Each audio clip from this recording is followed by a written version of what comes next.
So Jim, I have a question for you. If I win tonight, instead of the pint glass, can I get my $8 back? No.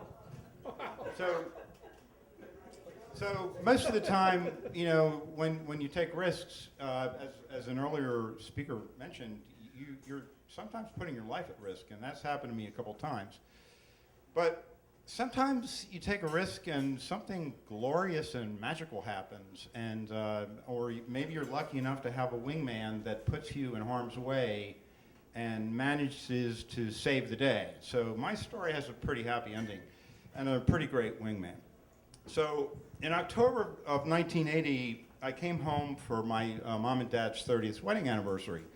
And we met at my sister's house in Coatesville, all 11 of the children, and most of us had dates.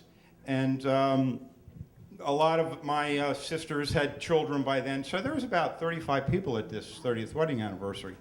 And I'm a really, really big baseball fan, and the Phillies, at the age of 16, my ambition in life was to play third base for the Phillies. So not coincidentally, or coincidentally, they were in the World Series that time.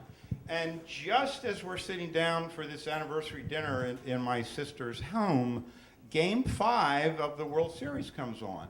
And I'm dying to know what's happening, but I'm the oldest, and I'm supposed to be responsible, and so I kind of suck it up and don't complain too much about things. And I can hear the TV on in the family room, and every once in a while there's craziness going on, and I'm really tempted to find out what the score is, but I don't. I resist that temptation. And so after about 2 hours, I still don't know the score, and it seems like this dinner is not going to end. And finally, we've been through salad, and we've been through the entree, and we've had dessert, and we've had coffee, and my dad stands up, and he says, "Now I'd like to go around the table and have every one of you say something nice about the person that you brought with you tonight." And I just lost it. I said, "God damn, Dad, I've waited my whole life to see the Phillies in the World Series. Can't we please just go in and watch the World Series? It must be the 8th inning by now." And my dad kind of chuckles, and he looks down at my sister Heidi's boyfriend. His name's Michael Hopkins, and he says, "Michael, I'm sorry. Why don't you just make your announcement?" So Michael Hopkins stands up, and he's beet red, and he says, I didn't mean to create any problems for the family. I just wanted to tell you I want to marry your sister." And everyone goes, "Chuck, God damn, what the hell's wrong with you? Well, you ruined the romantic moment. Let's go watch the Phillies." So we all go into the family room, and they're losing 3-2. But miraculously, we get there just as Del Unser knocks in the tying run and the winning run, and they win 4-3. So the Phillies are coming home to Game 6. And I've got a job in Knoxville, Tennessee, and I call my boss and I said, "Pam, I'm really sorry. I got to find some way to get down to the ball game." And so I don't have a ticket, but I'm never going to see him play in the World Series, so I figured I have to try to get in.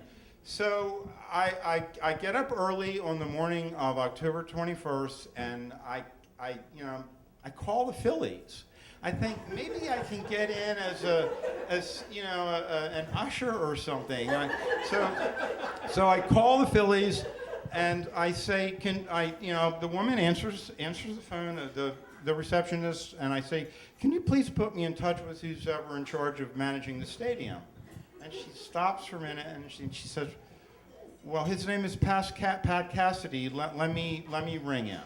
So she comes back in about a minute, and she says, "I'm sorry, Mr. Cassidy doesn't need any help today." So I thought, okay, well, my brother Paul comes down the stairs, and he says, "What are you doing for the game?" And I said, I thought I'd go down and try to sneak in the stadium. And he says, "Well, I'll go with you. Come on." Well, I don't really get along that well with my brother. We're quite different. I'm really into sports, and he's more of a guy that builds things. But, I thought, okay, sure, yeah, come on down, let's go down. I was excited that he wanted to see the baseball game with me. So we get down to the stadium, and it's like 11 o'clock. And we literally park right on the corner of Broad and Patterson. There's no one anywhere near the stadium at this point.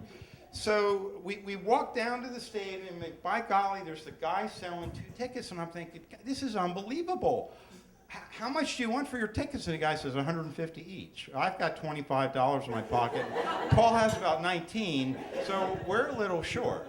So my brother walks down to the stadium, and we're walking around the stadium, and there's, we're walking around the concourse, and there's a corrugated fence that kind of goes up about 12 feet.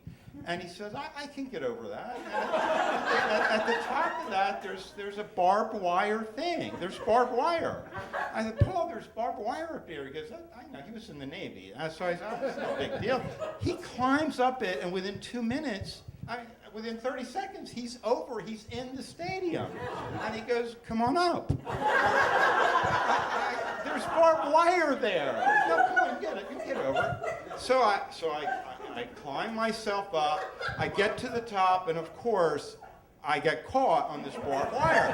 And I'm about to fall down to the concourse made of concrete. It's a 12-foot drop. I'm pretty sure that I'm going to break a leg or something. My brother grabs my shirt, pulls me over, and I'm in the stadium. It's 1 o'clock.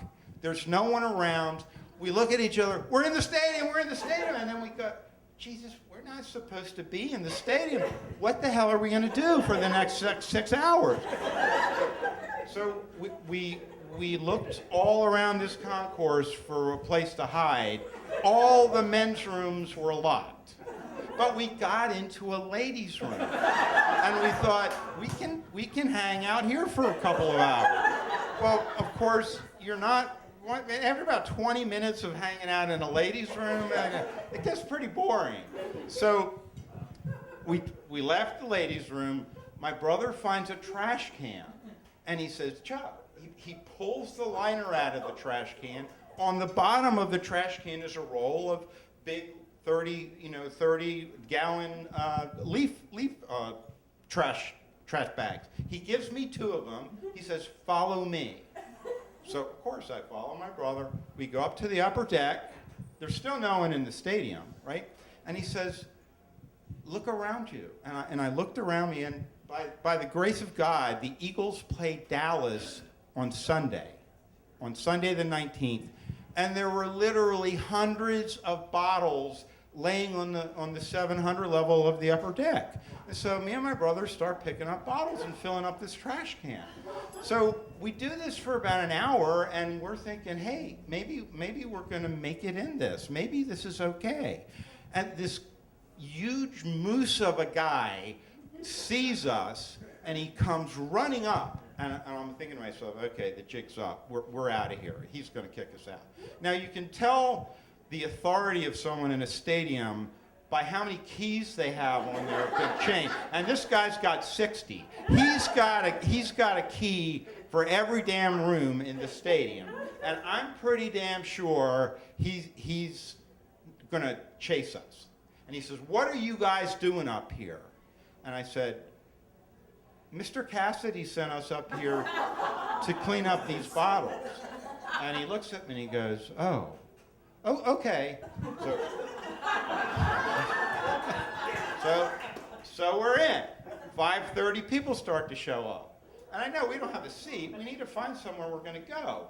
So we go down to the lower concourse, and we find ourselves on the box seat concourse.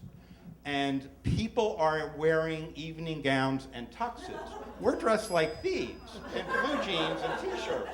And we're walking around, and I'm looking at this sign on one of the doors, and it says, out of town auxiliary press box. And I think to myself, they're never going to know that we're not press. Let's just go in here. So we go in there. They tap a keg, a press box keg, around 7:30, and we're drinking beer. And the guys gradually drift in, and there's two women that are serving beers and serving the press. She comes over to me at one point when she notices that the press box is filled up, and she says, "Do you guys have press cards?"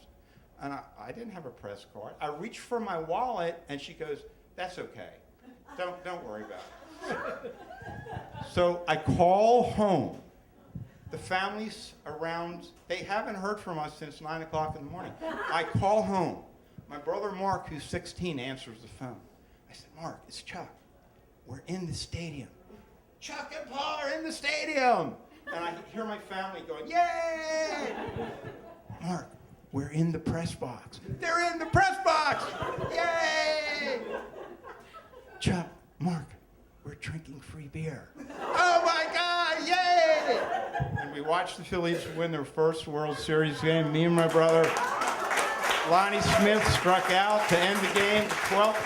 That game was the most watched World Series game in history. It still is. 55 million people watched it. I didn't see it on TV, though.